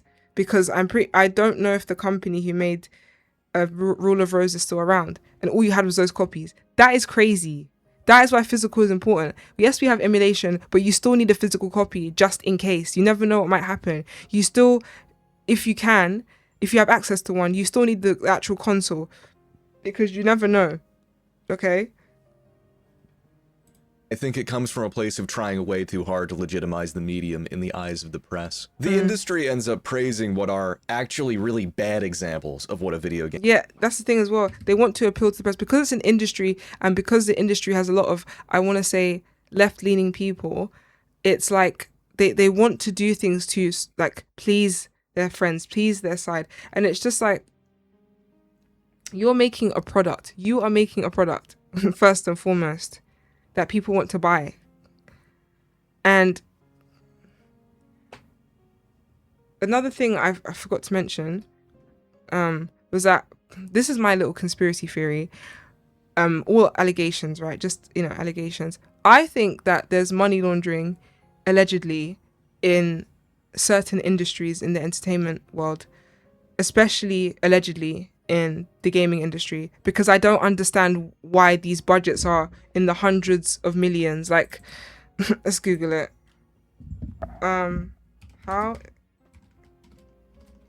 What is the average budget of a AAA game? 200 to 300 million for what? For what? Bro, like what? Do you know how many games you could make? Instead of focusing on one game with that budget, do you know how many games you can make if you divided that budget up into smaller amounts and focused on smaller projects? This is insane to me. This is crazy, man. This, I gotta, actually, My views are so low, guys. Get my views up, please. What's I gonna say? I was gonna say something. Yeah, can you imagine? Can you imagine? Oh my lord, like too much money is spent, allegedly, on these games. I'm sorry, it's ridiculous. What that means. It's constant Oscar bait or virtue signaling. You're just screaming, look at me. And I think it comes from a place of trying way too hard to legitimize the medium In the eyes of the press. Exactly. Bro, I think, like, I understand why the Game Awards exist and the Joystick Awards and whatever. I think it's Golden Joystick Awards. I get it. Like, people want to be recognized for their work, and I get that. But it's like, award shows need to no longer exist. I'm sorry. I'm anti-award shows because it encourages people to make stuff just for critical acclaim. And I understand, like, obviously I understand why critics exist, but let me explain something to you. Forget the critics. It's about the gamer, first and foremost. Some of the best films, or cult classics, don't have the best critical reviews, but they are still good films. They are still good games, good TV shows. Why is there such focus on critics? Okay? I don't understand it. And then it's also the thing where, like, sometimes the critics do influence the public. And I don't love that. I don't love that 100%. I really don't, because sometimes it's like the critics can be disingenuous if they don't like the political angle of the film, if they don't like the political persuasions of the people making the film, the people who worked in the film, the message of the film. Like, it's just, I find that so cringe. So cringe. Oh my gosh. Oh my god, this video is going to be so long and I'm going to have to edit down. Oh my. Please, guys, if you want to subscribe, please like, subscribe, hype, do what you need to do. Because I do like doing these reaction videos because I just get to waffle along and I get to let people know how I feel about things. And I still want to do video game reviews, but right now I want to build up my channel possibly off like reacting to gaming related stuff and certain light political / news stuff. And yeah, it's just, because I'm in a place right now where like I want to go back into full-time employment, because social media is not a stable career. Like, even if I become successful with this, I think I still would like to do a full-time job or part-time job, because nothing lasts forever. Like, you never know, you know? The industry ends up praising what are actually really bad examples of what a video game can be, and looking down upon games that really push video games forward. I know I've said it before, but when you say push games forward, like, do you mean like gameplay wise or story wise? Because for me, the most important thing is gameplay over graphics every day. And then you have, again, like, you have these games that critics praise that with, you know, the story and what they're talking about and, you know, the ideology or whatever. That is disgusting. Gameplay first. If I want to watch something for a story, I'll watch a TV show, I'll watch a film. But then even then, I feel like a lot of people are tired of TV shows and films, so some of them are coming over to games to experience stories, but sometimes the stories aren't even that great. And it's just like, it's making companies want to focus, like Sony and PlayStation want to focus more on story-driven games, which is nothing wrong with focusing on story, but the gameplay is suffering. The replay value is suffering, okay? Games from 20 years ago have better replay value than games from today, and that's just the truth. On average, that is the truth. And I'm sure there's many gamers out there who've played many more games than me that can attest to that. Spec Ops: The Line fails to use the thing that makes games unique, you know, player agency, but it's allegedly the greatest story ever told. When you say player agency, does he mean just like letting the player have control over what happens and freedom? What is player agency? Meaningful choice that's significant. Well, that is non-existent in choice-based games. You know, they say, oh yeah, the character will remember that, or like, you know, this action will have consequences later. Like,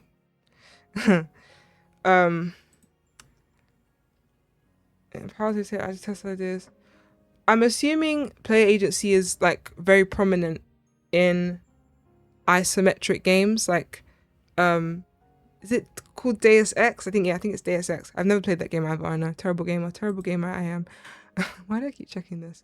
Let's close that tab. Close that. I'm gonna have to edit some of that. So player agency. Player agency.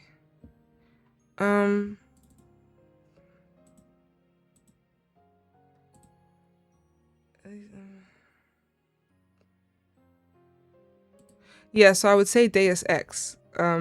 Deus Ex. Is Deus Ex and not isometric. Sorry, immersive sim. Cause wait, what is an isometric game? Oh, sorry guys, I'm regarded, if you know what I mean. This, okay, yes, immersive sim. I'll just cut it down anyways. I'll probably edit out the mistake. This is, yeah. I think, hold on. And looking down upon games that really push video games forward. I know I've said it before, but Spec Ops: The Line fails to use the thing that makes games unique, you know, player agency. Yeah, so there are games like Deus Ex that are immersive sims, not isometric games. That's different. That's like a camera angle or something, like 2D, whatever. There's not enough games, I think, that are immersive sims that really give you a lot of choice. But I think when it comes to linear games, it's kind of understandable.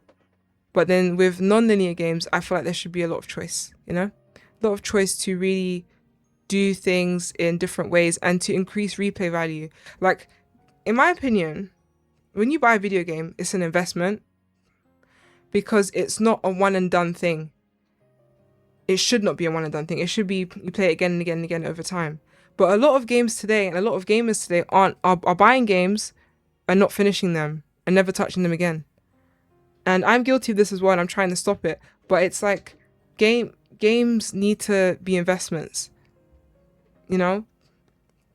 In the PlayStation 1, PlayStation 2, Xbox One, Xbox 360 eras, you know, games were investments. The disc was an investment, you know? The cartridge was an investment. Because you would get that. Either your parent will buy it for you or you'll buy it for yourself. And you're going to spend time with it. And I'm guessing you could have been able to like refund it and stuff. But you would spend time with it. And if you liked it, you'd play again and again and again. And you spend time with it. And you have that in your shelf or wherever you kept it. It's not a one and done use. Games are meant to be played again and again and again. You know? It's allegedly the greatest story ever told through a video game. Ignore the fact that it's based on arguably the greatest war movie of all time. What is the greatest war movie of all time? Now I'm going to have to Google because I don't know. Best war movies. Is it Saving Private Ryan? No, it couldn't be that. Apocalypse. Oh, Apocalypse Now maybe? I'm thinking Apocalypse Now. Or maybe The Longest Day. Full Metal Jacket. No, I don't think it's Full Metal. I've seen Full Metal Jacket. I liked it. I'm going to assume it's Apocalypse Now. But I don't know for sure. Thin Red Line. What's that? Yeah, I'm going to assume... That cover is kind of cool. I'm going to assume it's Apocalypse Now. I have no clue. You guys can educate me in the comments because I don't know. Story ever told through a video game. Ignore the fact that it's based on arguably the greatest war movie of all time. The Last of Us is... Or I can just use my brain and Google what movie is Spec Ops The Line based on? Oh, Apocalypse. Hey, come on. Yeah. Yeah. I got it. completely derivative of two other works in two other mediums does not go back. greatest story ever told through a video game. Ignore the fact that it's based on arguably the greatest war movie of all time. The Last of Us is completely derivative of two other works in two other mediums, does nothing new, and yet it's considered transformative for the medium. I think it's because like at that point in the industry, we didn't have a story like this, and obviously not everyone has watched Apocalypse Now, you know, because it's an older film, and the story is very emotional. So again, it's not that the story of the game is bad. It's just that, or that it's garbage. It's just that because Peeb, he has watched Apocalypse Now and he's played many games. The Last of Us and Last of Us Part 2 doesn't compare to those things, you know? As he said, he finds it derivative. He finds it of lower class compared to the stuff he's consumed beforehand. So, yeah. These are both bad examples. This is an almost 12-minute video. Oh my gosh. And how do I do this? Oh my, I feel like, I remember when Kendrick Lamar came out with his, you know, music, like his rap beef with Drake or whatever, and he was dropping songs.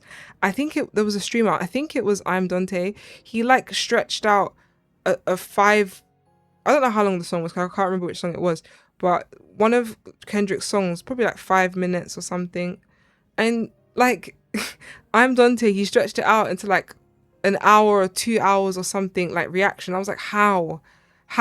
Like, and I feel like I'm doing that now with this video and with other videos I've watched on my channel, in my opinion. But everyone still seems to want to follow them over the cliff. I am the biggest Eastern Games hater in the world. I am simply not into. Hold on, go back.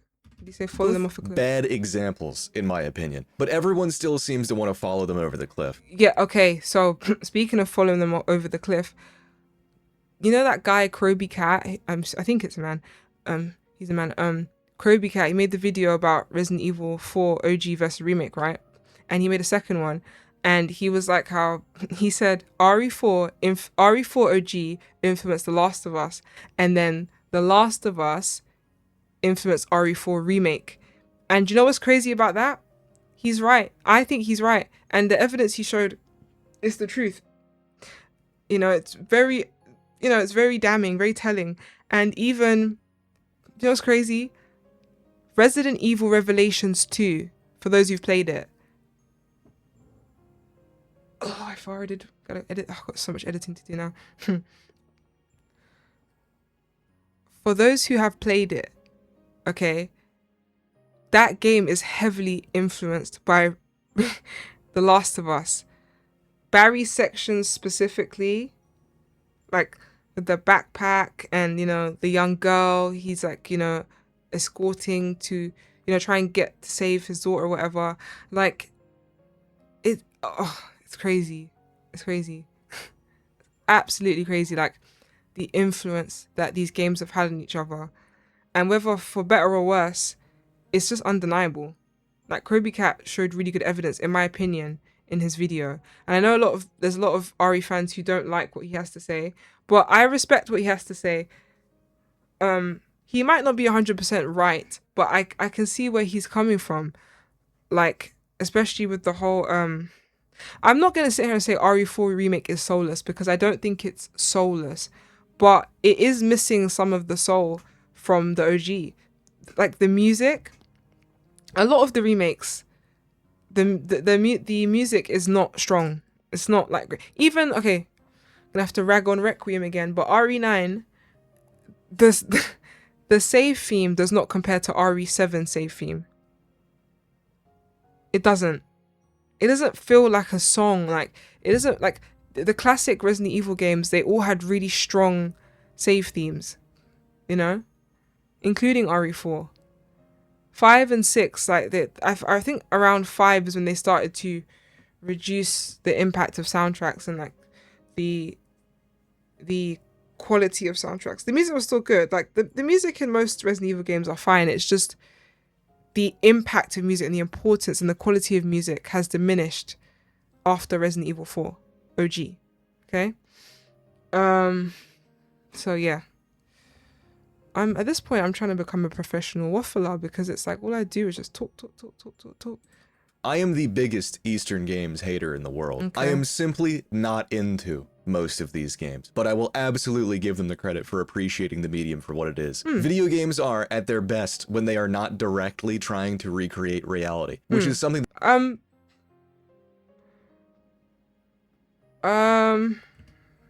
do I agree with that? But it depends on what part of reality. Like, you have like skateboarding, you have football games, skateboarding games, a lot of games where they are trying to recreate reality, you know? And in those cases, yeah, it's fine. But if you're just talking about original works, then I guess yes. I think it depends, but for the most part, I agree. video games are at their best when they are not directly trying to recreate reality, which is something that they will never be able to do, but are instead offering the player a glimpse into a unique unreality. It's the same way everybody can... Sorry, this game is nice. Oh, it's pretty. I wonder what game it is. Pretty. Look at a painting like Starry Night, or my personal favorite, Hunters in the Snow by Peter Broyhill the Elder. And when you look at this, you feel... It's like...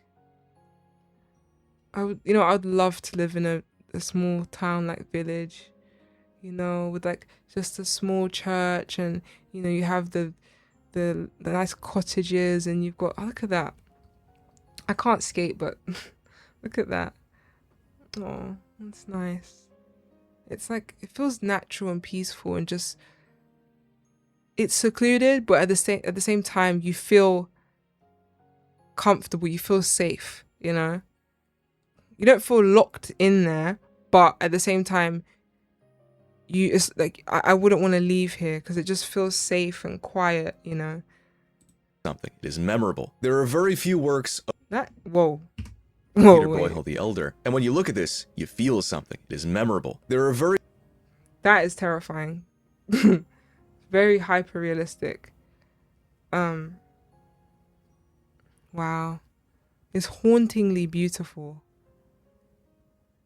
It's surreal. This is surrealism, isn't it? I think it's surrealism, or is it realism? Somewhere in between. Wow. She looks like, I'm assuming it's a she. She looks like she was in the bath or whatever because something happened to her, and she's, you know, trying to wash away something that happened to her. Or maybe someone has done something to her, and like, you know, she's not really alive, like, you know, alive, you know? Wow. I should look at art more. It's very, makes you think. I mean, it really makes you think. It makes you, you know, stop and just appreciate things. Very few works of photorealism or hyperrealism that anyone really cares about. Yes, it is impressive. Wow. Did a black person draw that, or a non-black person? It's interesting. It looks so real. Wow, and even works of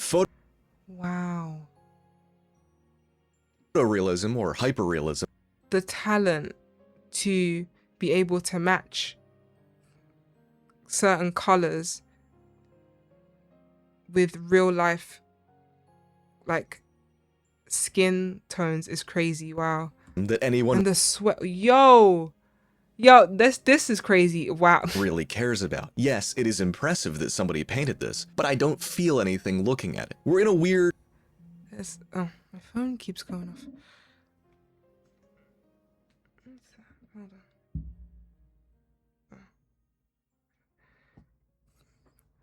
Haley Atwell, I think her name is that. She is actress. Yeah, again, it's the uncanny valley. Like, I don't want to say she's ugly, but I can understand again why people are saying this. Something is off. Like, you know what? In this case, the Leatherface example that Peeb said earlier, I kind of get it. like, and then the area around the eyes, like it's probably like a no makeup look, and it's probably like she's a fighter, so you know obviously she's been through a lot of stress, the cortisol is high, so obviously the face is gonna look tired, like, you know, it's gonna look rough.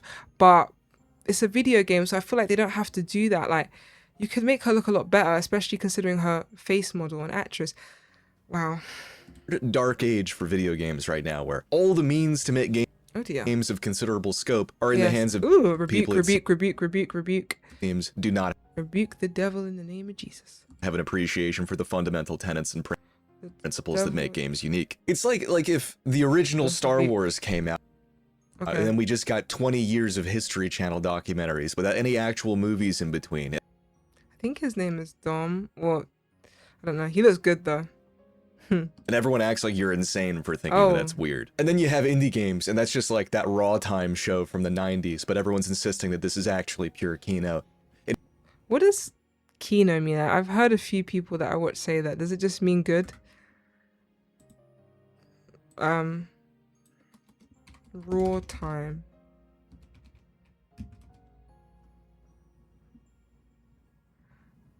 What's that? Okay. Oh dear. No, I'm roasting the viewers. Hey. She said, I'm gonna roast all of you. I'm gonna hate on everyone. I'm an equal opportunity hater.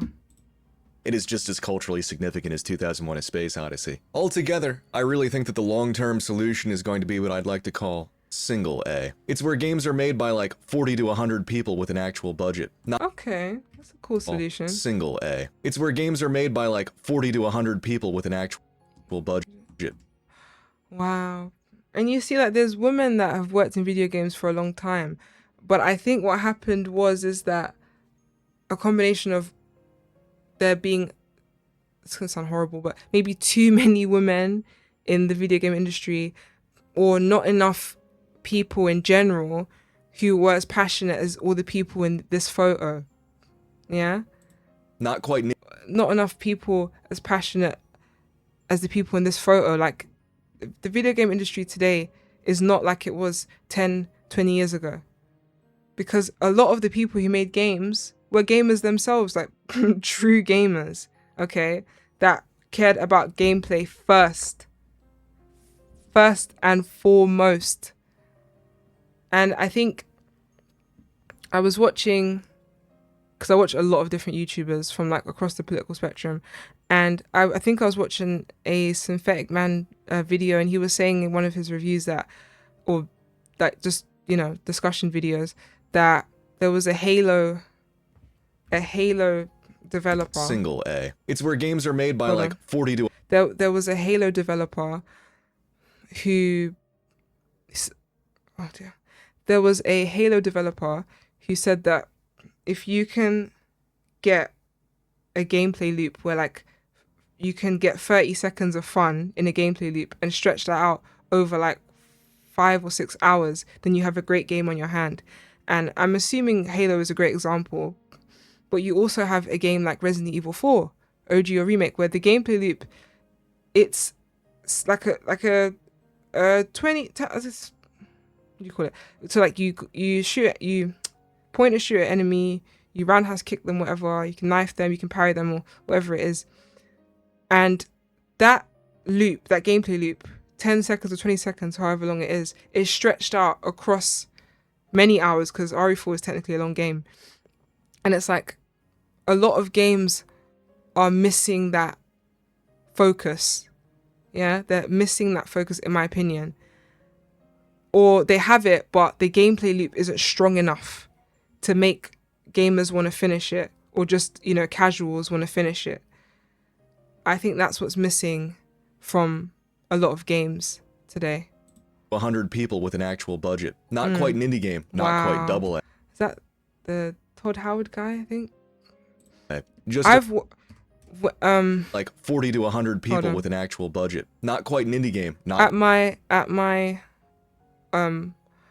old job, I remember, because my old job, we had to like go to different locations across like London, and one of the places I worked outside of was Bethesda. Like, they have an office in London, I think. And I worked outside there. And my colleague told me, and I was like, wow, that's crazy. But that's just a little tidbit. Quite double A. Just enough to actually make something good without getting too big for their britches. That's what I'm saying. And I think I said this previously in the video, but video game companies shouldn't be spending 200 to 300 million on video games. Point blank, period. You're telling me because of these graphics and marketing, you have to spend this much money. Do you know how many games you could make? Sorry, I don't know why I'm shouting. Sorry. Do you know how many games you could make with 300 million?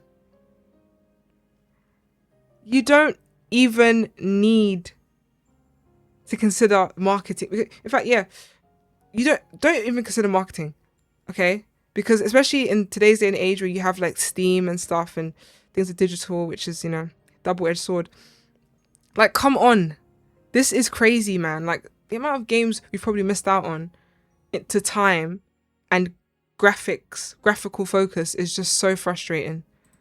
Which, funnily enough, is pretty much exactly how all the good games you remember were made, makes you think. Yeah, exactly. Like, why do we have hundreds and hundreds and hundreds of people when you just have these smaller teams?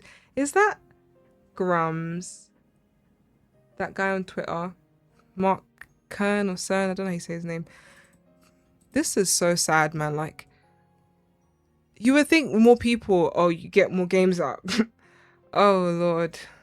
I don't know. I hope I haven't sounded too ignorant in this video. Like, well, I probably have because I've said multiple times, like, I don't know everything and, like, I've had to search up stuff and, like, you guys can educate me in the comments. But, yeah, it's just sad to see, like, the decline of video games and the video game industry. Enough is pretty much exactly how all the good games you remember were made, makes you think. I'm no expert, but I'd think that that's a way better financial proposition than throwing like $500 million at a game made by the entire population of Sonora, California, that somehow manages to I'm about to Google what the population of Sonora.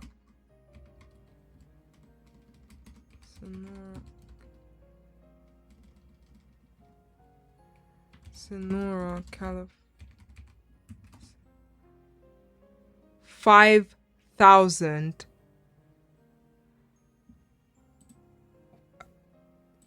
Okay. make a completely normal Yeah, she looks rough. But I've, you know, said my piece on this already. looking woman into the stuff of nightmares. You'd think the billionaire how manages to I mean, I feel like she just looks like an old lady. No offense to old ladies, but she looks like a old lady, like a woman maybe in her like, well, maybe not even old, maybe just someone who didn't age very well. Someone who aged like milk, you know, but whatever. make a completely normal looking woman into the stuff of nightmares. You'd think the billionaire investors sustained by little more than the extracted life forces of freshly circumcised infants that fund the games industry would have heard of such an esoteric concept as diversifying your portfolio, or even, as the ancient Hebrews called it, not putting all your eggs in one basket. But I think they're That's slowly what I was getting at earlier with the whole graphics thing. It's like, how can these companies just put all their eggs in the basket of these big budget games with high focus on graphics and, you know, a story allegedly over gameplay. Like, oh my gosh, like, invest in smaller projects. Like, if it could be a case where you have 300 million and that was meant to go to one game, but the game got cancelled. Why can't you try and make 5 smaller scale projects? 5 smaller scale projects, right? So about 60 million for each game. Why can't you do that? It's just, that's why I say allegedly money laundering. Allegedly, of course. starting What did Wendy Williams say? I'll say allegedly, even though I know what my eyes see. to figure it out for themselves. If they could meet me in the middle at not making everyone's face look I saw how she looked in the other game, and it's just like, I don't want to call people ugly, because I don't think anyone's ugly. Beauty is in the eye of the beholder, right? But when you compare it to the previous version of the face model, it's just like, of the face scan, it's just like, what happened? Something is off, uncanny valley. And her jaw, like the face.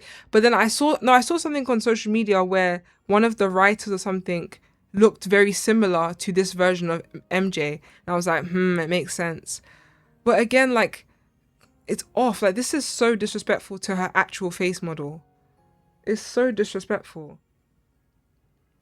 I don't know, man.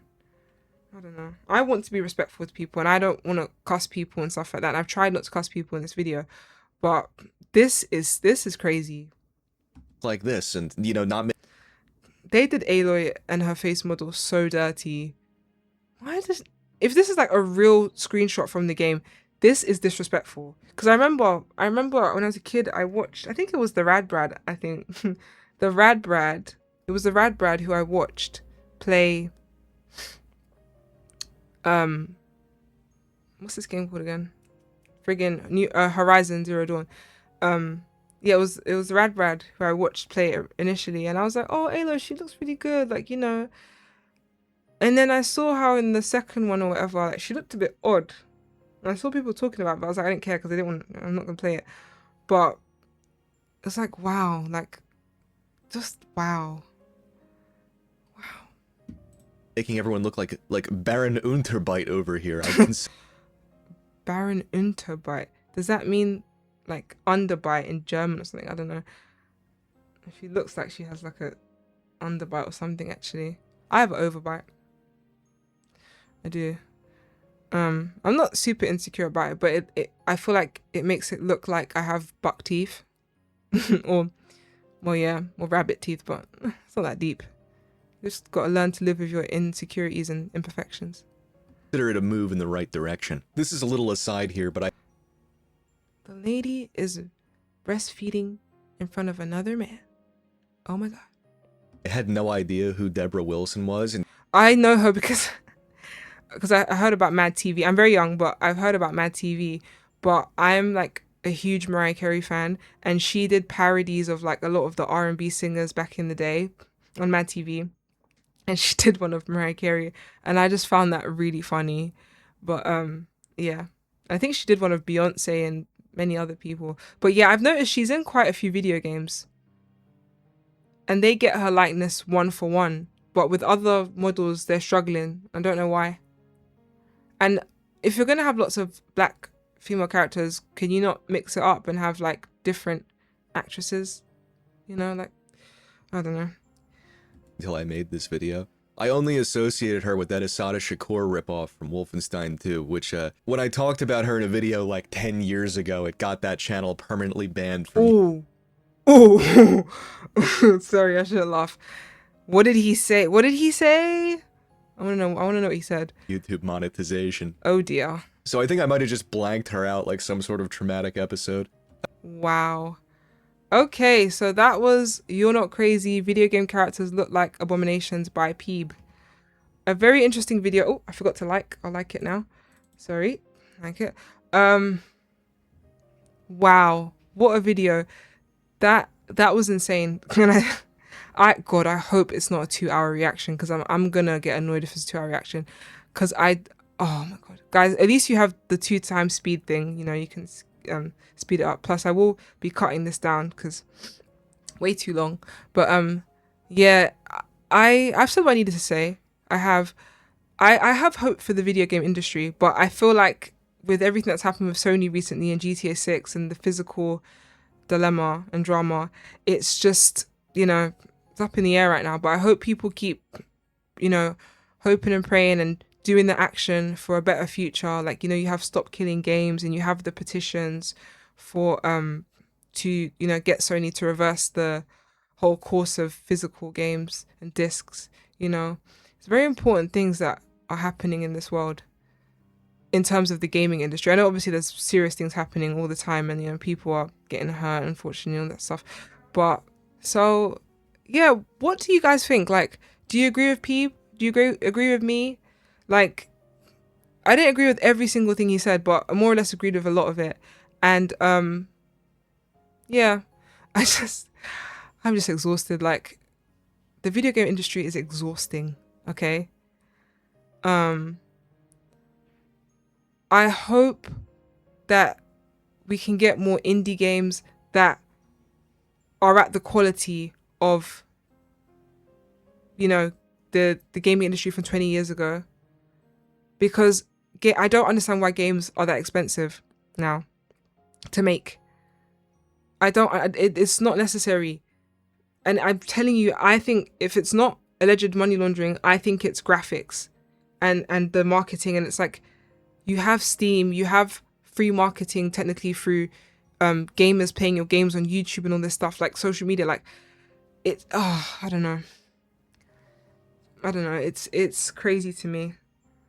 And there's so much more that can be said, but you know, now's not the time because this video is very long already, this reaction. But thank you, Peeb, for the video. Everyone go subscribe to Peeb. And if you would like to subscribe to me, please at least like the video.